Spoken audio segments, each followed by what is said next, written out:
오늘부터는 요한복음 강해를 시작하려고 합니다. 요한복음은 특별히 진리의 말씀들이 많이 들어 있습니다. 성경을 연구하는 그런 분들에게 성경에 어떤 것을 추천하겠습니까? 질문을 해보았더니 대부분 사람들이 로마서를 택하더랍니다. 그리고 나서 두 번째로 택한 곳이 요한복음이라는 것입니다. 요한복음은 저와 여러분의 생명을 어떻게 구원하실 것인지, 그리고 하나님이 어떤 분인지 그것을 잘 기록하고 있습니다.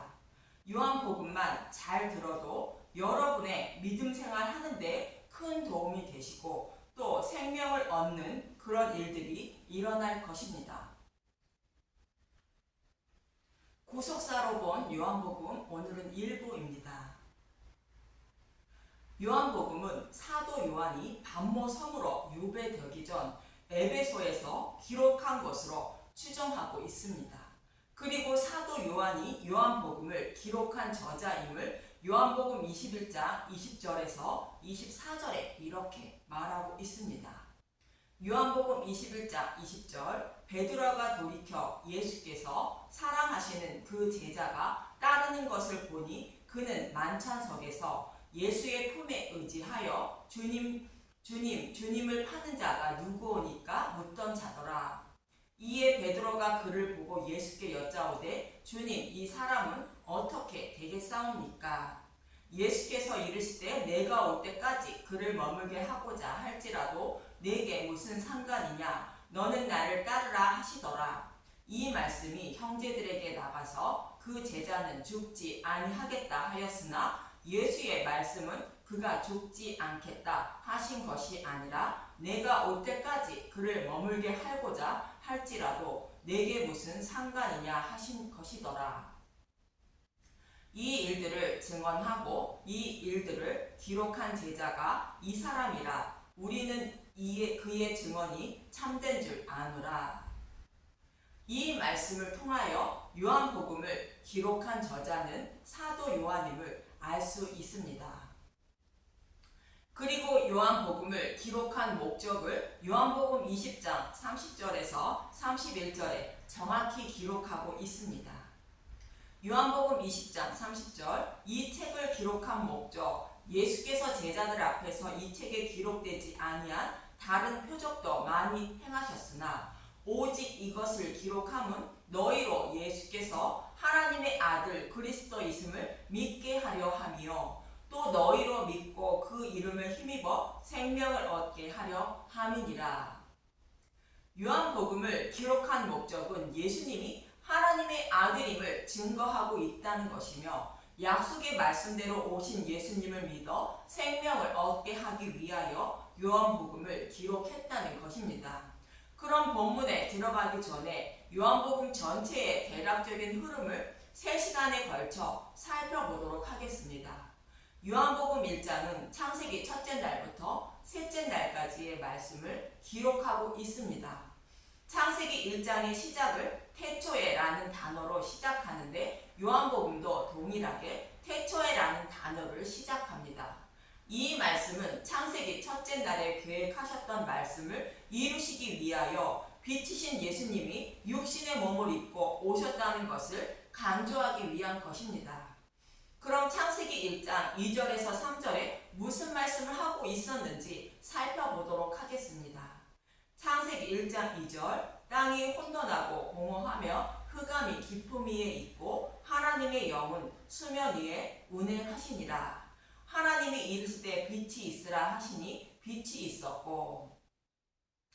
땅이 혼돈하고 공허하며 흑암이 깊음 위에 있다는 것은 자신의 죄로 인하여 심판받아 마땅한 자들이 빛이신 예수님을 곧 복음을 모르고 살아가는 모습을 말하고 있습니다.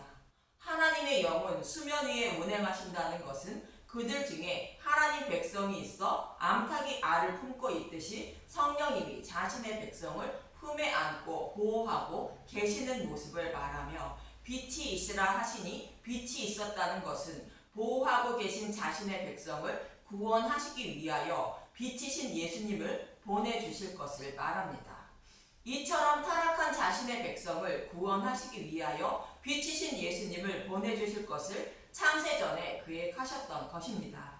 이 약속의 말씀대로 자신의 백성을 구원하시기 위하여 빛이신 예수님이 오셨다고 요한복음 1장 1절에서 5절에 말하고 있습니다.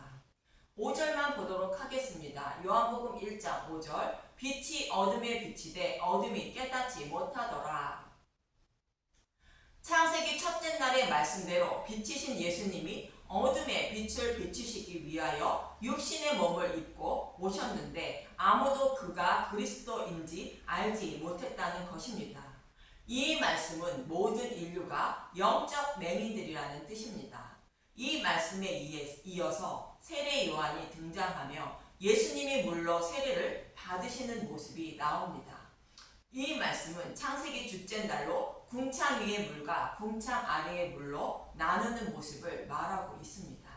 창세기 1장 7절을 보겠습니다. 창세기 1장 7절 하나님이 궁창을 만드사 궁창 아래의 물과 궁창 위의 물로 나누게 하시니 그대로 되니라. 이 모습은 이스라엘 백성들이 홍해를 건너게 하시기 위하여 물을 가르는 모습을 말하며 궁창 위의 물을 상징하는 구름과 궁창 아래의 물을 상징하는 바다에서 세례를 받았다는 말씀을 통하여 세례를 말하는 것임을 알 수 있습니다. 고린도전서 10장 2절 모세에게 속하여 다 구름과 바다에서 세례를 받고 이스라엘 백성들이 홍해를 건너며 물로 세례를 받듯이 예수님이 세례 요한에게 물로 세례를 받는 모습을 통하여 창세기 둘째 날의 성취임을 알 수 있습니다. 이 말씀에 이어서 창세기 셋째 날에 땅과 생명의 양식을 모두 준비하시게 됩니다. 생명의 양식을 나누어 주기 위한 제자들을 부르시는 장면과 교회를 부르는 모습을 기록하고 있고 이어지는 50절에서 51절을 보겠습니다. 요한복음 1장 50절 예수께서 대답하여 이르시되 내가 너를 무화과 나무 아래에서 보았다 하므로 믿느냐 이보다 더 큰 일을 보리라. 또 이르시되 진실로 진실로 너희에게 이르노니 하늘이 열리고 하나님의 사자들이 인자 위에 오르락내리락 하는 것을 보리라 하시니라. 이 말씀은 야곱에게 베델에서 꿈을 통하여 말씀하신 언약의 말씀을 이루어 주신다는 말씀으로 예수님이 죽으시고 부활하셔서 굳게 닫혀있는 하늘문을 열어주신다는 말씀입니다. 이 말씀대로 예수님이 죽으시고 부활하심으로 휘장으로 찢어진 것이며 율법 속에 감추어진 복음을 밝히 드러내심으로 복음의 잔치를 열어 자신의 백성을 하나님 나라로 인도하실 수 있게 된 것입니다. 이렇게 예수님이 죽으시고 부활하여 땅과 생명의 양식을 준비하심으로 예수님은 복음의 잔치를 열 준비를 모두 마치게 됩니다. 이 말씀은 예수님이 죽으시고 부활하신 창세기 셋째 날을 말합니다. 이어서 요한복음 2장은 7가지 표적 중에 첫 번째 표적인 가나안의 혼인잔치를 기록하고 있습니다. 율법의 행위로는 혼인잔치에 참여하지 못하고 십자가에서 밝히 드러낸 복음으로만 어린 양의 혼인잔치에 참여할 수 있다는 뜻으로 가나의 혼인잔치를 기록하고 있는 것입니다. 이 말씀은 복음 시대의 개막을 알리는 것인데 복음 시대가 되면 눈으로 보이는 성전은 필요치 않으므로 무너지고 복음의 말씀을 깨닫게 하실 성령님이 오셔서 마음의 성전을 세워주신다는 것입니다. 이 말씀대로 하나님 백성을 구원하시는데 눈으로 보이는 성전이 필요치 않으므로 하나님은 눈으로 보이는 성전을 무너뜨리신 것이며 지금도 그 성전을 세우지 못하게 하시는 것입니다.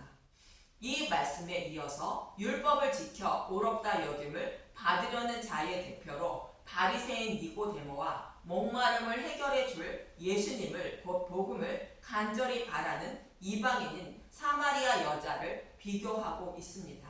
먼저 니고데모는 율법의 대표자로 밤에 예수님을 찾아왔다는 것입니다.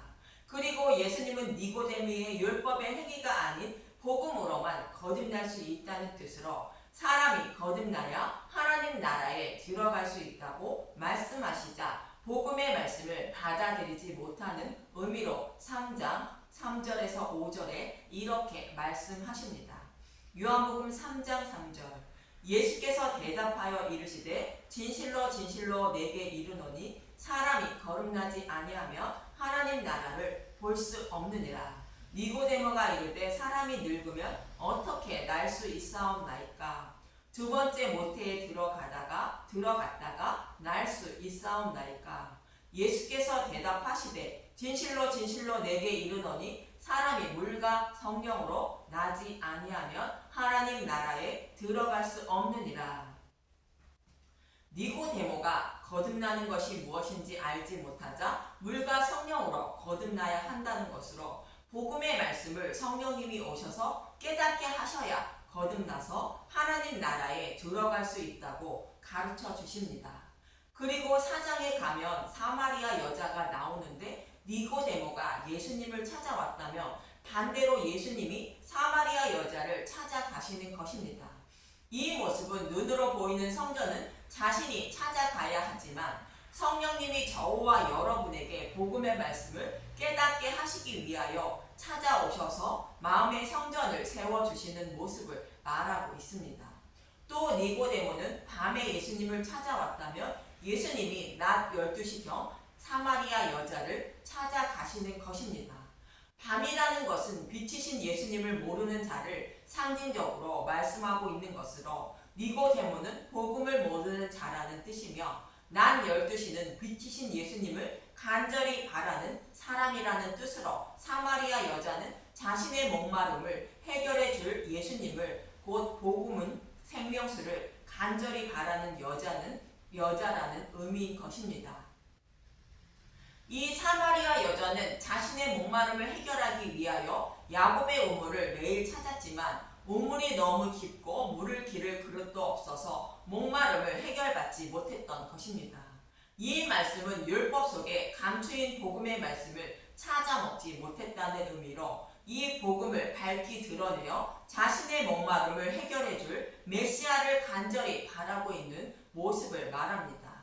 이러한 여자의 목마름을 해결해 줄 생수를 먹여 주시기 위하여 예수님이 찾아가셨던 것이며 여자는 예수님이 주시는 생수를 먹음으로 자신의 목마름을 해결하기 위하여 매일 머리에 이고 다니던 물동이를 버리고 기뻐서 복음을 전하려고 마을로 급히 달려간 것입니다. 그리고 예수님이 사마리아인들에게 복음을 전하자 그들이 예수님이 구주인 줄 알게 되었다고 요한복음 4장 42절은 말하고 있습니다. 요한복음 4장 42절 그 여자가 말하되 이제 우리가 믿는 것을 내 말로 인함이 아니니 이는 우리가 친히 듣고 그가 참으로 세상의 구주인 줄 알미라 하였더라. 유대인의 지도자 니고데모는 표적을 보고 예수님을 뵙기 위하여 예수님을 찾아왔는데 예수님이 누구인지 알지 못했지만 사마리아인들은 말씀만 듣고 예수님이 구주인 줄 알게 되었다는 것입니다. 이처럼 표적을 보고 예수님을 믿는 것이 아니라 복음의 말씀을 듣고 예수님이 구주인 줄 믿어야 거듭나게 된다는 것이며 이어지는 두 번째 표적인 왕의 신하의 아들을 고치는 표적을 통하여 예수님의 말씀을 믿음으로 병이 치료됨을 곧 구원이 됨을 말씀하고 있는 것입니다. 이 말씀에 이어서 5장에 가면 7가지 표적 중에 세 번째 표적인 38년 된 병자를 고치시는 장면이 나옵니다.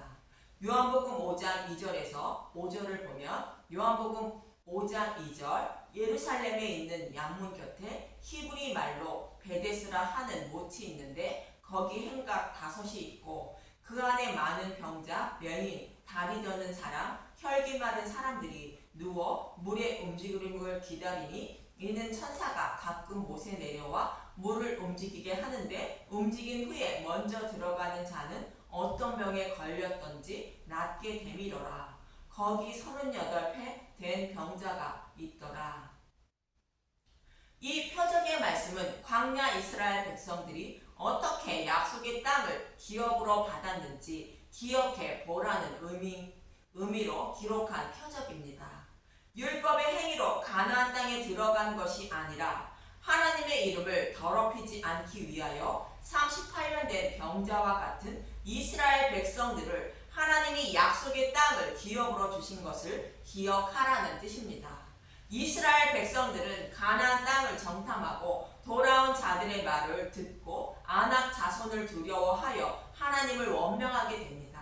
그러자 하나님은 20세 이상의 사람들을 가나안 땅에 들어가지 못한다고 말씀하시고 40년 광야 생활 동안 모두 진멸하십니다. 그리고 20세 이하의 사람들은 가나안 땅에 들어가게 되는데 이들은 광야 38년 동안 약속의 말씀대로 자신들을 약속의 땅에 들어가게 해주실 하나님만 바라보고 있었던 것으로 이들이 38년 된 중풍병자의 모습과 같으며 또 광야에서 진멸당할 사람들은 율법을 온전히 지켜 약속의 땅에 들어가려고 힘쓰고 애쓰던 사람들로 베데스라 하는 연못에 들어가 치료를 받으려고 애쓰는 각종 병자들의 모습으로 말씀하고 있는 것입니다. 참고로 신명기 2장 14절에서 15절을 보면 신명기 2장 14절 가데스 바네아에서 떠나 세레 시내를 건너기까지 38년 동안이라. 이때에는 그 시대의 모든 군인들이 여호와께서 그들에게 맹세하신 대로 진영 중에서 다 멸망하였더니 여호와께서 손으로 그들을 치사 진영 중에서 멸하신 고로 마침내는 다 멸망되었느니라. 가데스 바네아는 정탐꾼을 보낸 곳으로 가나안 땅을 정탐하고 돌아와 하나님을 원망한 곳이며 이들은 38년 동안 모두 광야에서 진멸당하게 됩니다. 그리고 20세 이하의 백성들은 38년 동안 약속의 말씀대로 여호와께서 가나안 땅에 들어가게 해주시기만 간절히 바라고 있었던 것으로 38년 된 중풍병자의 모습과 동일한 것입니다. 약속의 땅은 오직 복음의 말씀을 듣고 믿는 믿음으로만 들어가게 되는데 하나님이 믿음을 선물로 주셔야만 들어가게 하셔야만 들어갈 수 있다는 것입니다. 그런데 유대인들은 성경을 연구하면서 영생을 얻을 것으로 생각하지만 성경은 예수님에 대하여 말씀하고 있다는 것입니다. 요한복음 5장 39절에서 40절을 보면 요한복음 5장 39절 너희가 성경에서 영생을 얻은 줄 생각하고 성경을 연구하거니와 이 성경이 곧 내게 대하여 증언하는 것이니라. 그러나 너희가 영생을 얻기 위하여 내게 오기를 원하지 아니하는도다. 성경의 말씀은 예수님에 대하여 말씀하고 있다는 것으로 생명의 말씀이 모형과 그림자로 숨겨져 있다는 것입니다. 복음의 말씀이 숨겨져 있는 것으로 이 말씀을 먹어야 믿음에 이르게 되고 생명을 얻게 된다는 것인데 유대인들은 모형과 그림자만 붙잡고 하나님을 섬겼던 것입니다. 이렇게 복음의 말씀을 듣고 믿어야 생명을 얻게 된다고 말씀하시고 6장에 가면 네 번째 표적인 오병이어의 기적과 다섯 번째의 표적인 무리를 거르시는 예수님의 모습을 기록하고 있습니다. 예수님이 생명의 떡으로 오셨다는 것으로 예수님의 살과 피인 복음의 말씀으로 천하 만민을 구원하시고도 남는다는 의미로 오병이어의 기적을 통하여 말씀하고 있으며 예수님의 살과 피인 복음을 먹고 예수님을 영접해야 목적지인 하나님 나라에 바로 곧 도착하게 된다고 6장 21절은 다섯 번째 표적으로 말씀하고 있는 것입니다.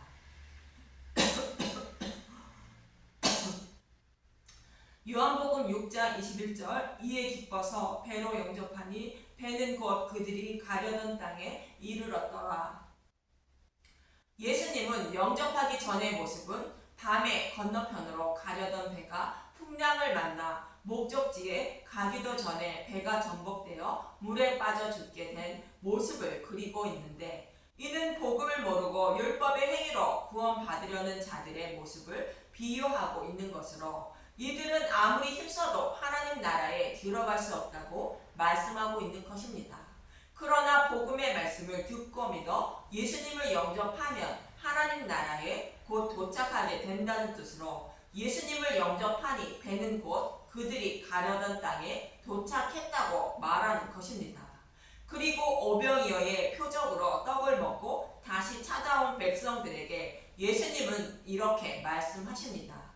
요한복음 6장 26절에서 27절을 보면 요한복음 6장 26절 예수께서 대답하여 이르시되 내가 진실로 진실로 너희에게 이르노니 너희가 나를 찾는 것은 표적을 본 까닭이 아니요 떡을 먹고 배부른 까닭이로다. 썩을 양식을 위하여 일하지 말고 영생하도록 있는 양식을 위하여 하라. 이 양식은 인자가 너희에게 주리니 인자는 아버지 하나님께서 인치신 자니라. 썩을 양식은 육적인 양식을 말하는 것으로 예수님을 믿어 육적인 복을 얻으려는 것을 말하고 영생하도록 있는 양식은 믿음에 이르러 생명을 얻게 하는 복음의 말씀을 말하는 것으로 예수님을 찾는 목적이 사마리아 여인처럼 영적인 목마름을 해결함을 받아 구원을 얻기 위하여 예수님을 찾으라는 뜻입니다. 그래서 예수님은 요한복음 6장 51절은 이렇게 말씀하십니다. 요한복음 6장 51절 나는 하늘에서 내려온 살아있는 떡이니 사람이 이 떡을 먹으면 영생하리라. 내가 줄 떡은 곧 세상의 생명을 위한 내 살이니라 하시니라. 예수님의 살과 피를 먹고 영생을 얻기 위하여 예수님을 찾아야 한다는 말씀인데 사람들이 예수님을 찾는 목적이 육적인 떡을 먹고 배부르기 때문이라는 것으로 이들을 책망하시는 말씀입니다. 그러자 많은 사람들이 예수님을 따르다가 떠나갔다고 말합니다. 저와 여러분도 혹 육적인 떡을 위하여 예수님을 찾는다면 회개하고 영생을 얻기 위하여 예수님을 찾아 예수님의 살과 피인 복음의 말씀을 먹고 예수님을 영접하여 영적인 목마름을 해결받아야 하나님 나라에 곧 도착함을 잊지 마시기 바랍니다. 이렇게 많은 사람들이 떠나자 예수님은 초막절에 사람들을 초청하게 됩니다. 요한복음 7장 37절에서 39절을 보면 요한복음 7장 37절 배에서 생수의 강이 흘러나오리라. 명절 끝날 곧 큰 날에 예수께서 서서 외쳐 이르시되 누구든지 목마르거든 내게로 와서 마시라. 나를 믿는 자는 성경의 이름과 같이 그 배에 생수의 강이 흘러나오리라 하시니 이는 그를 믿는 자들이 받을 성령을 가리켜 말씀하신 것이다. 예수께서 아직 영감을 받지 않으셨으므로 성령이 아직 그들에게 계시지 아니하시더라. 이 말씀은 복음으로의 초청을 말하고 있습니다. 출애굽기 17장에 반석에서 물이 나오는 말씀과 아멜렉과의 전쟁에 대한 말씀을 기억하게 하기 위한 것입니다. 목말라 하는 백성들에게 물을 먹이기 위하여 모세가 지팡이로 반석을 쳐 물이 나오게 하여 백성들의 목마름을 해결하는 모습을 말하는데 반석은 예수님을 말하며 지팡이로 반석을 치는 것은 율법의 저주 하에 예수님이 십자가에서 죽으시고 부활하셔서 성령을 보내주어 영적인 목마름을 해결해주는 모습을 모형과 그림자로 말씀하고 있는 것이 반석에서 물이 나오는 사건인 것입니다. 또 이어지는 아말렉과의 전쟁은 모세의 팔이 올라가면 여호수아가 아말렉을 물리치고 내려오면 아말렉에 지는 모습으로 율법의 행위로는 약속의 땅에 들어갈 수 없고 예수님의 육신이 연약함을 도와주셔야 약속의 땅에 들어갈 수 있다는 뜻으로 예수님의 죽으심과 부활인 복음으로만 약속의 땅에 들어갈 수 있다는 것을 말하고 있는 사건입니다. 이 말씀을 기억하시고 영적인 목마름을 해결받기 위하여 예수님을 찾아 생명을 얻으라 예수님은 외치시고 있는 것입니다. 이처럼 요한복음 1장에서 7장까지의 말씀도 저와 여러분이 어떻게 해야 생명을 얻게 되는지 잘 설명하고 있는 것입니다. 육적인 것을 얻기 위하여 예수님을 찾지 마시고 오직 영적인 목마름을 해결받아 생명을 얻기 위하여 예수님을 찾아 영원한 생명을 얻는 저와 여러분이 되시길 간절히 소망합니다. 감사합니다.